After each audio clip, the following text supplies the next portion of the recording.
ہر فوجی سے آپ کی لڑائی, باجوہ صاحب سے آپ کی لڑائی, اگلی لڑائی کے لیے آپ نے پہلے ہی بیوگل بجا دی ہے. تو میری بہن میں کدھر جاؤں؟ تو میری بہن میں تو جوتا لے کے آیا, ٹیبل پہ رکھا, لیکن آپ لوگوں نے جوتے کی پالش اپنے منہ پہ مل لی.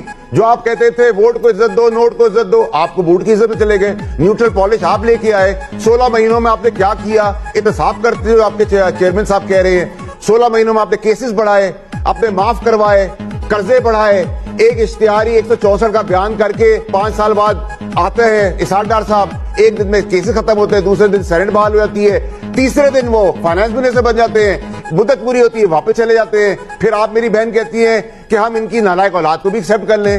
تو پھر آپ کو مبارک ہو بہن, آپ کہتی ہیں لوگوں کی مزری نہ بتائیں, لوگ کے بچے ریپ ہو رہے ہیں ان کا ذکر نہ کریں, روٹی نہیں مل رہی اس کا ذکر نہ کریں.